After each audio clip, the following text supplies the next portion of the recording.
Hi hello வாங்க, welcome back to my channel Raj Bava. வாங்க வாங்க வாங்க. இன்றைக்கி வந்து நம்ம வந்து அதாவது பால் பாயசம் எப்படி வைக்கலான்னு பார்க்கலாம். இது பால் பாயசம்னு சொல்லலாம், இல்லைன்னா சேமியா பாயசம் சொல்லலாம், இல்லை ஜவ்வரிசி பாயசம்னு சொல்லலாம். ஏன்னா இது எல்லாமே அதில் போடுறோம் நம்ம, சரிங்களா? அதனால் வாங்க, அதுக்கு தேவையான பொருள் பார்ப்போம். ஃபஸ்ட்டு வந்து பால் பாயசம்னா ஃபஸ்ட்டு பால், இங்கே பாருங்கள் பால், ஓகேங்களா? பால் எடுத்திருக்கேன், ஜவ்வரிசி எடுத்திருக்கேன், குட்டி குட்டியாக நைலான் ஜவ்வரிசி, இதுக்கு பேர் வந்து நைலான் ஜவ்வரிசி. பாருங்கள், சேமியா எடுத்திருக்கேன். பாயசத்துக்குள்ளே சேமியா எடுக்கலை, நான் உப்மாக்குள்ளே சேமியா தான் எடுத்திருக்கேன். ஏன்னா என்கிட்ட வந்து பாயசத்துக்குள்ளே சேமியா இல்லை. இந்த பாருங்கள், முந்திரி பருப்பு திராட்சை எடுத்திருக்கேன், ஓகேங்களா? இதை வச்சு வாங்க நம்ம எப்படி சக்கரை உங்கள்கிட்ட நான் காட்டலை. கண்டிப்பாக சக்கரை தான் தேவை, அதை நான் காட்டலை, நீங்கள் சேர்த்துக்கோங்க, ஓகேங்களா? அப்புறம் கொஞ்சம் நெய். வாங்க வீடியோக்குள்ளே போகலாம்.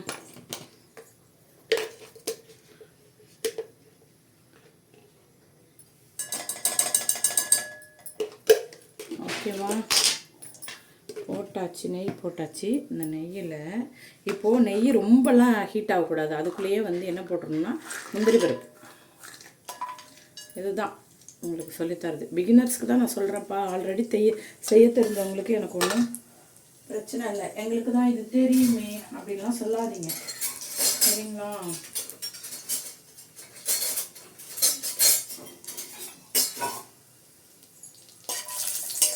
ஓகேவா? அந்த ஐயோ அம்மா இதுவே கழிச்சு சொல்லிட்டேன். ஓகே, இந்த பாருங்கள் பால் மாரி வந்துருக்கு, பாருங்கள் பால் மாரி வந்துருக்கு, பார்த்தீங்களா? பாருங்கள் பால் மாரி. இந்த டயத்தில் இதை எடுத்து நம்ம என்ன பண்ணுறோம்,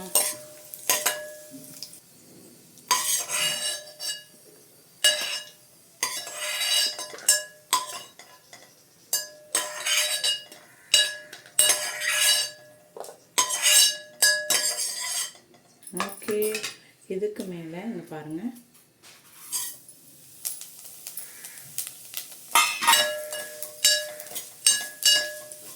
நல்லா பொரியணும், ஓகேவா?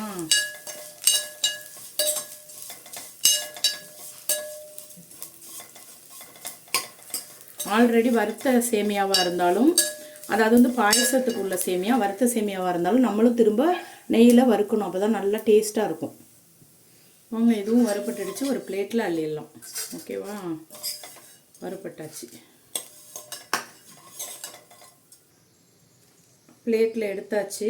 எடுத்ததுக்கப்புறம் அதில் வந்து இந்த நைலான் ஜவ்வரிசி சொன்னோம்ல, நைலான் ஜவ்வரிசி, ஓகேவா?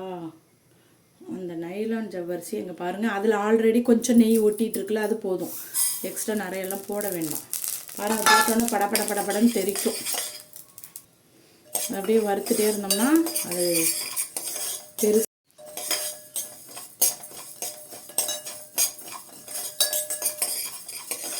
ஓகேங்களா? பாருங்களேன் ஃப்ரெண்ட்ஸ், எவ்வளோ அழகாக பட்டன்னு பொறிக்கிட்டு வருங்க.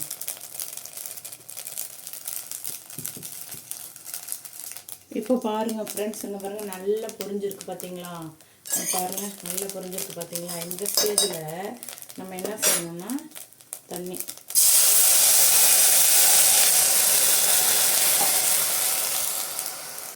இதுக்கு தேவையான அளவு தண்ணி வேகட்டுன்னு விட்டுறணும், சரிங்களா? அது வெந்தோடனே சேமியா போடணும். சொல்கிறேன் நான் எப்படி போடணும். இப்போ பாருங்கள் பாருங்கள் தெரியுதுங்களா?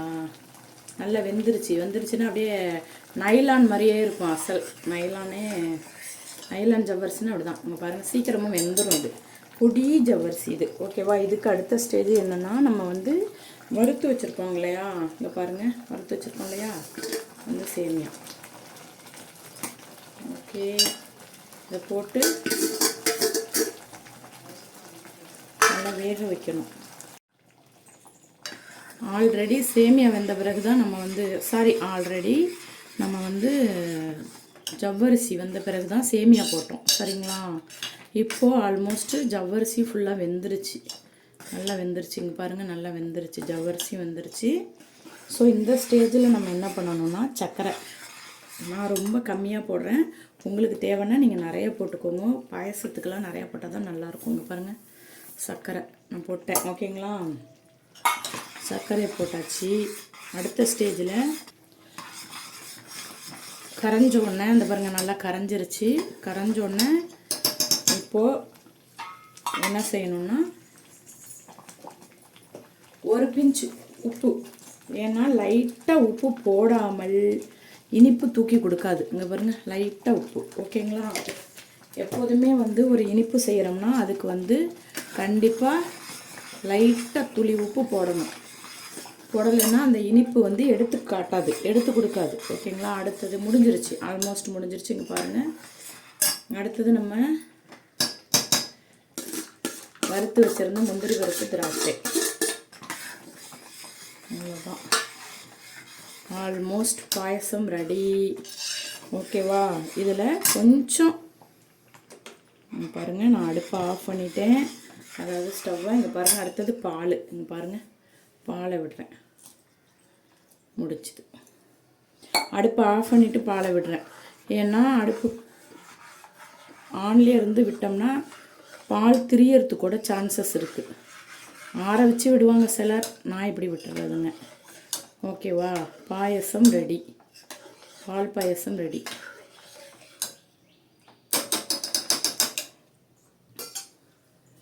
பாருங்கள், இந்த வீடியோ உங்களுக்கு பிடிச்சிருந்ததுன்னா சப்ஸ்கிரைப் பண்ணுங்கள், ஷேர் பண்ணுங்கள், லைக் பண்ணுங்கள், கமெண்ட் பண்ணுங்கள், பெல் ஐக்கானை கிளிக் பண்ணுங்கள். நெக்ஸ்ட் டைம் வேறு ஒரு ரெசிபியோடு நம்ம சந்திப்போம். பால் பாயசம் ரெடி. ஓகேவா, அவ்வளோதான். பாய்.